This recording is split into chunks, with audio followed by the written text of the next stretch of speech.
Okay, the next thing I have, I will tell you, it becomes one of life's little luxuries in pregnancy. You'll definitely use one of these. Okay, this next item is quite possibly one of the most unhinged things I've ever done or shown on my channel. And the truth is there's so much that goes on after that. So this is my permission to you. My mouth is watering. Hello, you guys, what's up? I hope you're doing well. Welcome back to my channel. If you're new, I'm Ashley, and today we have a second trimester tips, tricks, products, must-haves video. I just did one of these for my first trimester. It was long overdue, but my second trimester just ended a few weeks ago, and I have so many more things to recommend during this time period, so let's get into it. Hopefully you've watched my second trimester recap video at this point. It was the previous video, so go watch that first and come back because some of this might make more sense after watching it. But starting off, we have ice packs. These are the like gel ones, and they're very movable, bendy, as you can tell. This is what I highly recommend because I think it just forms to the shape of your head better than maybe like a hard ice pack.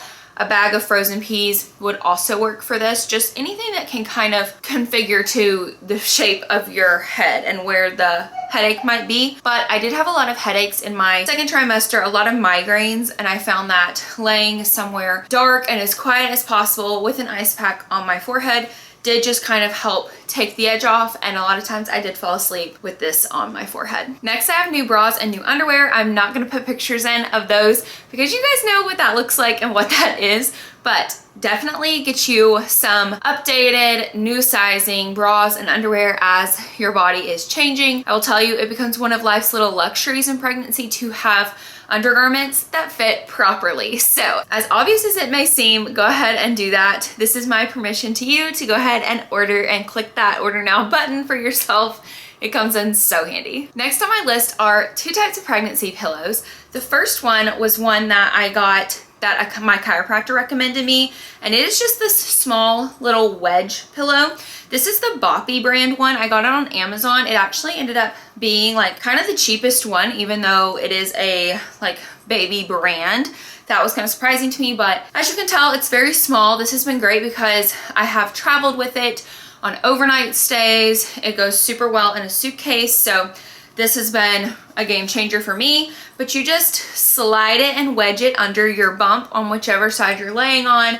If you're having a lot of back pressure and you're early enough in your pregnancy that you're still comfortable sleeping on your back, I kind of find it nice to wedge like in a spot under where your back pain is, just to kind of like give it a little boost. But it is super nice, very simple, but I highly recommend this. My other pregnancy pillow is very large.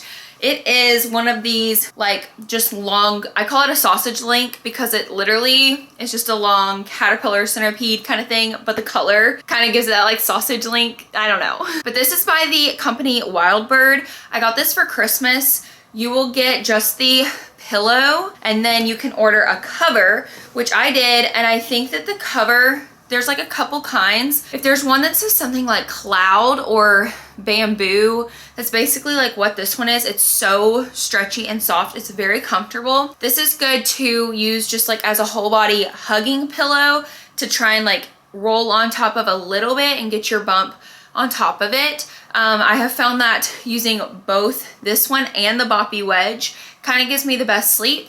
But this is also good just to like roll up and tuck behind your back when you're sitting up, etc. But it's not as travel friendly. Okay, this next item is quite possibly one of the most unhinged things I've ever done or shown on my channel. But this next item is coming with such strong recommendation, and that is a squatty potty. If you don't know what a squatty potty is, it was on Shark Tank, and that's how I actually learned about it. I got this years ago, and it's just come in so incredibly handy during this pregnancy. So definitely get you one in general, but this is just a really helpful tool when using the restroom if you're having some constipation. Yeah, that's pretty much all I can say about that, but it will definitely come in handy. You need to say, this is the ball. This is my birthing ball. So I drop it and then you start talking. Oh, do we need to redo it? Yeah. No. Yes. No. This is my birthing ball. You're such a good director. Next we have the birthing ball. This is what mine looks like. I think I have a lot of these things linked on Amazon on my storefront. I will make sure before this video goes live, so definitely go check it out. It's in the description box below. Just your standard birthing ball. I liked this color. It's been hanging out in our living room for a while, so it's nice that it kind of like goes in there, I guess, but yeah, you just need to look at the height measurements. There's like a little chart typically. There's 3 different sizes and you just choose the one based on your height, and it's really supposed to help with your like leg angles to the ground and all of that. But you'll definitely use one of these pretty much the entire 2nd and 3rd trimester of your pregnancy. Definitely 3rd trimester, but I was already using it in my 2nd trimester. And this is just basically your like typical exercise ball kind of thing. But yeah, that's what it looks like, little birthing ball. Okay, the next thing I have is another book recommendation. This is the book Nurture. It is by Erica Chidi. She is a birth and postpartum doula. And this book has been absolutely incredible. This book and the Bumpin' book are by far my 2 most highly recommended books for pregnancy, labor and delivery, birth, postpartum time.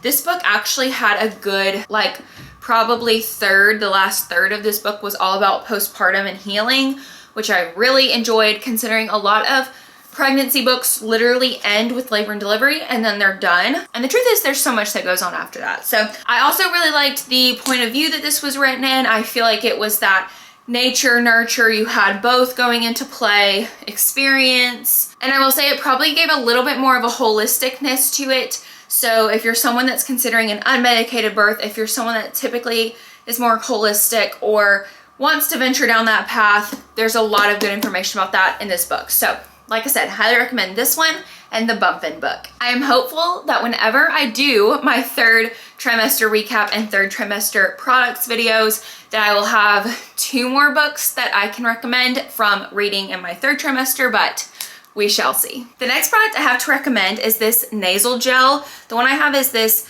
Neilmed Naso Gel for dry noses. I actually got this from my dermatologist when I was doing Accutane a few years back, and I loved it so much that I just kept it on hand. I think there were quite a few times I used this in my 2nd trimester while I was very congested, very stopped up, blowing my nose a lot, and there was just a lot going on in my nasal passage, and using this just kind of lubricated everything, gave it like a natural hydration and some moisture just to help with that. And I did check and it is pregnancy safe, at least this kind of style is. I don't know about nasal sprays, but the nasal gel is. Okay, and the last 2 things I have for you product-wise kind of go hand in hand. The first is Liquid IV, or honestly any other kind of electrolyte powder to put in your water. I know there's a lot on the market now and there's pros and cons to each one. I've used Liquid IV and felt like it's helped me out a good amount. But the one I like the most is this popsicle firecracker, like rocket pop flavor. I know this was like a really hot thing in the summer last year, and I bought a really big pack, so I actually still have some, but I think that they've kind of just kept producing it because it was so popular.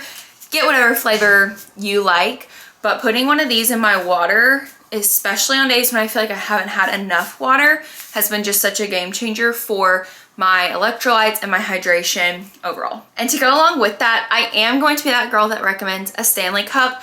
Really any kind of tumbler, large water container works just fine. My biggest thing is pick out one that you're going to like all the features of, because you do kind of need to have some water with you at all times. Drinking enough water is so important in pregnancy, especially if you're like myself and I will be giving birth in the midst of summer and we are really going into the warmer seasons.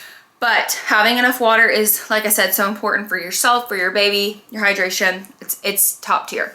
And I really like the Stanley cup because it is 40 ounces. So I feel like once I've drank about 2 to 3 of these, I'm feeling really good on my water intake. I like that it has the handle. It's very easy to carry around, to grab, to take with me, to hold. You're not having to hold a big cup kind of like this. You have the easy handle. It has the straw, which I personally prefer because I like straws in any drink. And I love the shape where it fits in just about every standard cup holder. So it travels very well in the car. I, in college, had the Hydro Flask, and I still have one of those because I do really like it, but it is a really wide base and it doesn't fit in the cup holder. And so therefore it rides next to me in the passenger seat flat, and I hardly ever drink it when I'm in the car, versus when I have a Stanley, I'm constantly picking it up and sipping on it, making sure I get that water. All right, and now let's talk 2nd trimester foods. I threw this in there with my 1st trimester product must-have situation, my tips and tricks video, and I went ahead and made a notes as well for my 2nd trimester of things that I was craving, things I ate often, things I enjoyed, you know, things that made me feel good, etc. The first is chips and salsa. I feel like this was not in the long haul, but there was a good, probably like the first month of my second trimester that I wanted Chili's specific chips and salsa like all the time. I don't know what it was, but that was a craving I can remember. These next two things are the ones that I distinctly remember getting very, very often in my second trimester.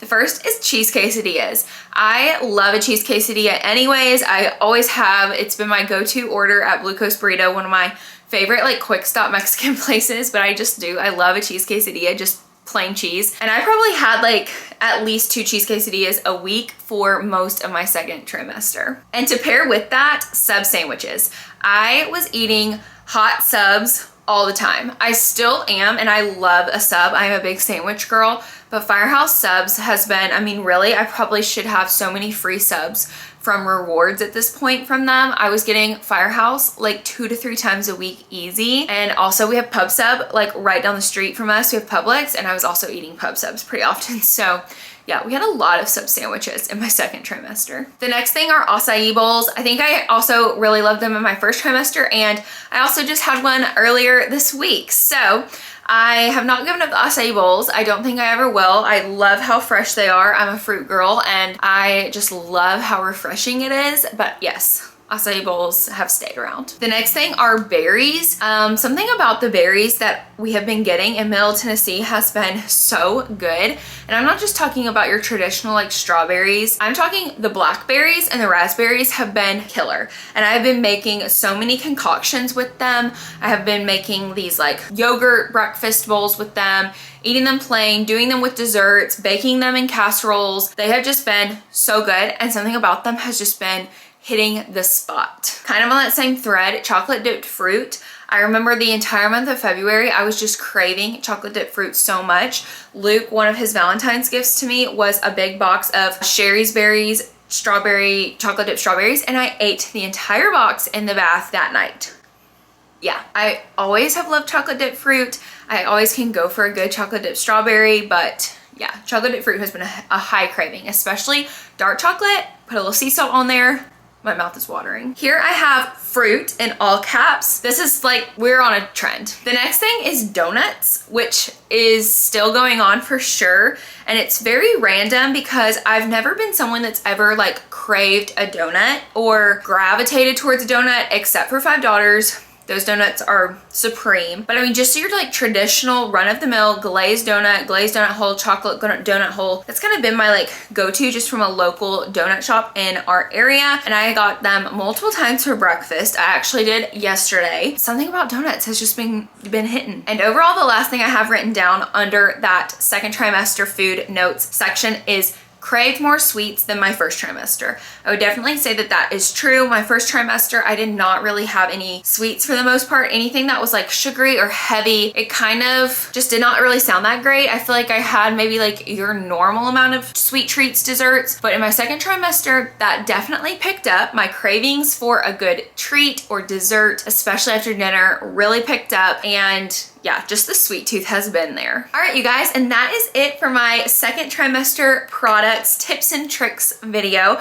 I hope you guys have enjoyed the little pairing here of my recap and this video. I put them together, so hopefully they're kind of like easy to find. And now we are a little bit more back on track as far as the pregnancy vlogs. Baby moon vlogs threw it off a little bit, but let's also be honest, it's just pregnancy brain, and what are you gonna do about it? So please give this video a like, comment down below, and I cannot wait to share with you more about this pregnancy, more of the motherhood era. I think the nursery vlog series is going to be coming up really, really soon, and I can't wait to share it all with you. I hope you have a great day, and I will see you guys in the next video. Bye!